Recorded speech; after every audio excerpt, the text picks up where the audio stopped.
preamble to our Constitution, the Pancasila. Pernahkah kita membayangkan lebih dari 17.000 pulau, ratusan suku bangsa, berbagai bahasa daerah, budaya, agama dapat hidup berdampingan dalam satu negara, yaitu Indonesia. Di tengah keberagaman yang begitu besar, Indonesia tetap mampu berdiri sebagai satu bangsa yang utuh. Hal tersebut bukan terjadi begitu saja, melainkan karena adanya kesepakatan bersama yang dibangun oleh para pendiri bangsa untuk menempatkan persatuan di atas segala perbedaan.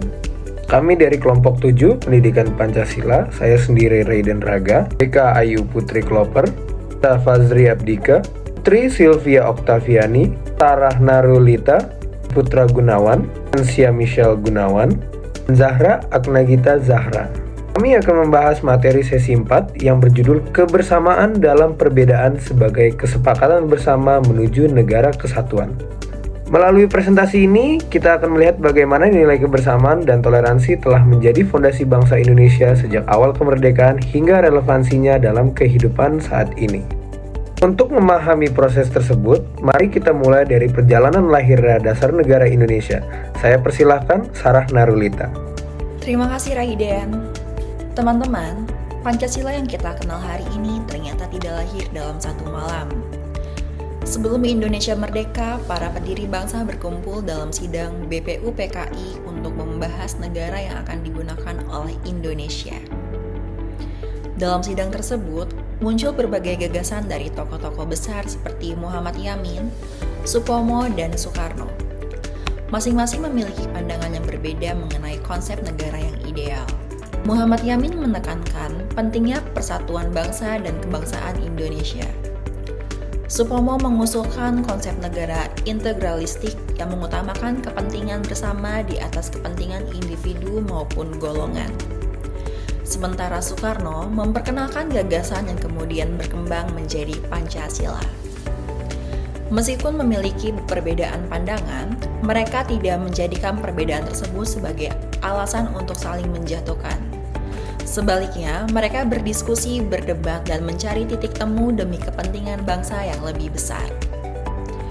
Dari proses ini, kita belajar bahwa persatuan bukan berarti tidak ada perbedaan, melainkan kemampuan untuk menemukan kesepakatan di tengah perbedaan. Semangat tersebut kemudian diuji dalam perumusan Piagam Jakarta yang akan dijelaskan oleh Rebecca.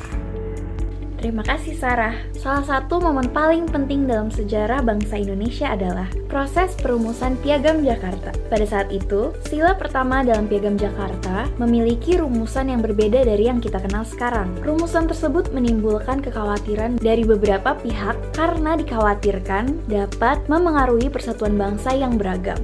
Disinilah para pendiri bangsa menunjukkan sikap yang luar biasa. Mereka memilih untuk mengutamakan kepentingan nasional dibandingkan kepentingan kelompok masing-masing. Melalui musyawarah dan semangat toleransi, akhirnya disepakati rumusan ketuhanan yang Maha Esa yang dapat disepakati seluruh rakyat Indonesia. Keputusan ini menjadi bukti bahwa sejak awal berdirinya bangsa Indonesia, para pendiri negara telah menempatkan persatuan di atas segala perbedaan.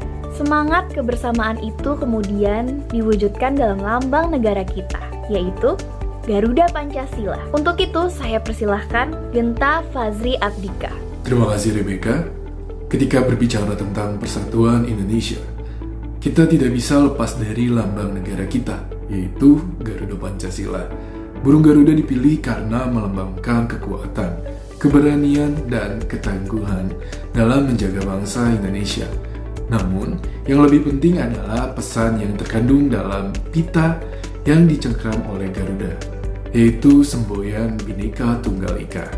Bhinneka Tunggal Ika memiliki arti berbeda-beda tetapi tetap satu. Kalimat ini menggambarkan kondisi Indonesia yang terdiri dari berbagai suku, agama, ras, budaya, dan bahasa, namun tetap bersatu sebagai satu bangsa. Semboyan tersebut mengajarkan bahwa keberagaman bukanlah ancaman.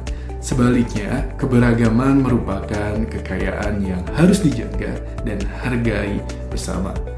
Nilai tersebut tentu tidak hanya berlaku dalam kehidupan berbangsa, tetapi juga dalam kehidupan sehari-hari, termasuk di lingkungan kampus. Untuk itu, saya persilakan Putri Sylvia Octaviani untuk melanjutkan pembahasan ini. Terima kasih Genta. Sebagai mahasiswa, kita sering menghadapi situasi yang mengharuskan kita mengambil keputusan bersama. Baik dalam organisasi, kepanitiaan, maupun kelompok belajar. Dalam proses tersebut, terdapat 3 prinsip penting yang perlu diterapkan. Pertama, musyawarah mufakat. Sebelum melakukan voting, kita perlu mengutamakan diskusi untuk mencari solusi yang dapat diterima oleh semua pihak. Kedua, menekan ego pribadi maupun kelompok. Kepentingan bersama harus ditempatkan di atas kepentingan individu. Ketiga, toleransi dan keterbukaan. Kita perlu menghargai pendapat orang lain sekalipun berbeda dengan pandangan kita sendiri. Apabila ketiga prinsip ini diterapkan, maka keputusan yang dihasilkan akan lebih adil, inklusif, dan mampu menjaga kebersamaan dalam kelompok. Namun, tantangan ini untuk menjaga kebersamaan saat ini tidak hanya terjadi di dunia nyata, tetapi juga di ruang digital. Untuk itu, saya persilahkan Zahra melanjutkan pembahasannya. Terima kasih Putri. Di era digital saat ini, media sosial telah menjadi bagian dari kehidupan sehari-hari.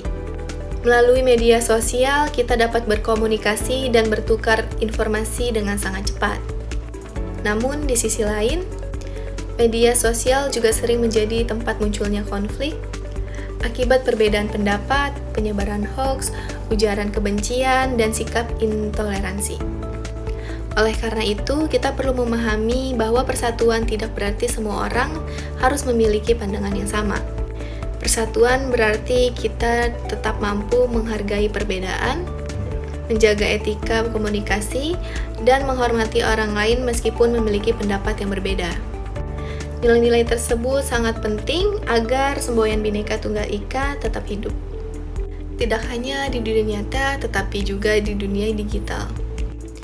Nilai yang sama juga sangat dibutuhkan ketika kita memasuki dunia kerja.